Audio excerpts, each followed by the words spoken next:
Evaluation है, एक बड़ी परंपरा है जो उनके माध्यम से आई है। हम लोग विदेश से बहुत प्रभावित होते हैं। अगर मैं आपसे पूछूं कि मनुष्य का विकास कैसे हुआ, तो इस हॉल में बैठे हुए 90% लोग ये कहेंगे कि डार्विन की थ्योरी ऑफ एवोल्यूशन है साहब, डार्विन की थ्योरी ऑफ। हम अपना धर्म नहीं पढ़ना चाहते, अपनी चीजें नहीं पढ़ना चाहते, हम गीता नहीं पढ़ना चाहते, हम कुरान शरीफ नहीं पढ़ना चाहते, हम दशमेश पिता का ज्ञान जो गुरु के रूप में उपलब्ध है उसे नहीं पढ़ना चाहते। कहने का तात्पर्य यह है कि हम धर्म को मानते हैं पर धर्म की नहीं मानते।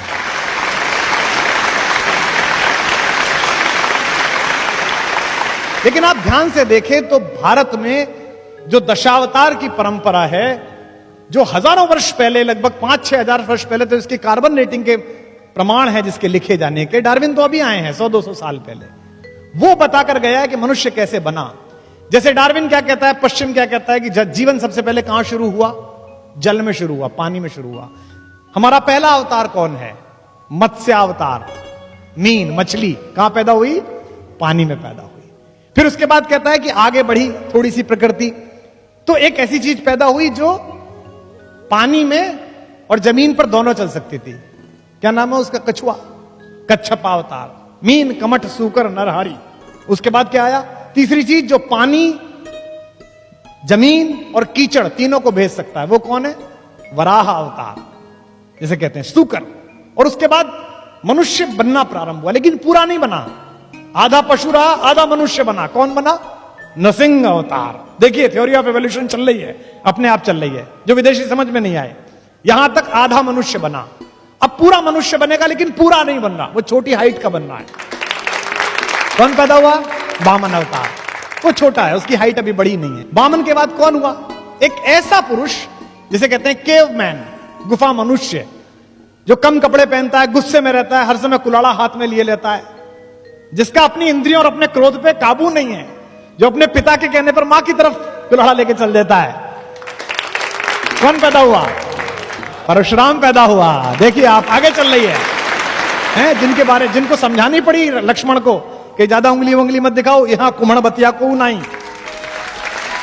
परशुराम के बाद एक ऐसा मनुष्य पैदा हुआ जो है तो दीप्ति में परशुराम जैसा, लेकिन जो ज्यादा सामाजिक है, जो मर्यादा समझता है, जो इस प्रकृति में अब जो आगे चलेगा उसका नियामन करने आया है, उसकी मर्यादा स्थापित करने आया है। उसका नाम हुआ मर्यादा पुरुषोत्तम राम, जो पैदा हुआ।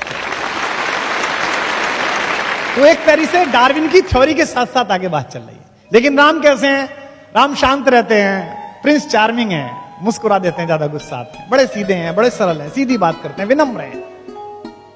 जब उनसे कहते हैं लक्ष्मण कि आप कब्जा क्यों नहीं कर लेते हो, मैं प्रतिमा नाटकम पढ़ रहा था, उसमें मैं देखा, तो उन्होंने कहा 3 तरह के पातक होते हैं। जिस पिता ने रक्त दिया है उसके खिलाफ जाऊं, ये एक पातक है।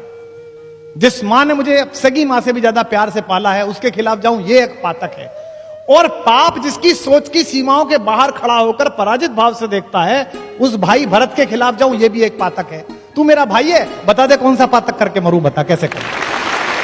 वो राम पहले सामाजिक व्यक्ति हैं। तो राम का डीएनए जो है वो रिसेशन का डीएनए नहीं है, वो इवोल्यूशन का डीएनए है।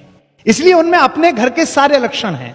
उनके एक पूर्वज है दिलीप, जिन्होंने गाय को बचाने के लिए अपना जीवन उत्सर्ग कर दिया। सच्चे वाले गौपालक थे वो, ऐसे वाले नहीं जो आजकल घूम रहे हैं, अच्छे वाले गौपालक।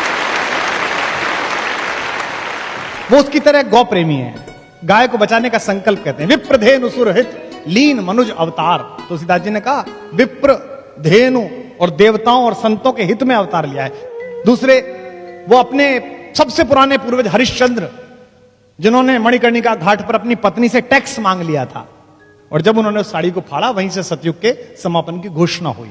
उनका पूर्वज है वो, उसकी तरह है वो। अपने पिता की तरह बात पर अड़ जाने वाले हैं। अगर एक बार कोई बात कह ली है तो वो ही करना है। उनके एक और पूर्वज है भगीरथ, जिन्होंने हजारों वर्षों तपस्या की। मैं गया था हर्षिल में, बापू ने बुलाया था, मुरारी बापू ने, अपनी कथा में कविता पाठ के लिए। हरिशिला वो जगह है, हर्षिल गंगोत्री के पास, जहां बीच गंगा में भगीरथी की धारा में एक बहुत बड़ी चट्टान फंसी हुई है। उसके ऊपर बैठ के हजारों साल तप किया, ऐसा सुनते हैं। तब जाकर गंगा प्रकट हुई और पृथ्वी पर आई, मोक्षदायिनी बनी। उनमें भगीरथ जैसी इच्छा भी, इसलिए उनका वंश इक्ष्वाकु वंश कहलाता है। संस्कृत के विद्वान लोग यहां पर बैठे, ईख को इक्ष्वाकु कहते हैं, इक्षु कहते हैं ना ईख को। ईख क्या है? ईख अकेली फसल है जिसका सब कुछ काम में आता है। ईख प्रतीक है इक्ष्वाकु वंश का, जिसका ना रस समाप्त होता है ना यश समाप्त होता है। ये राम की बात। वो उस खानदान में पैदा हुए। अपने राम अपने अपने अपने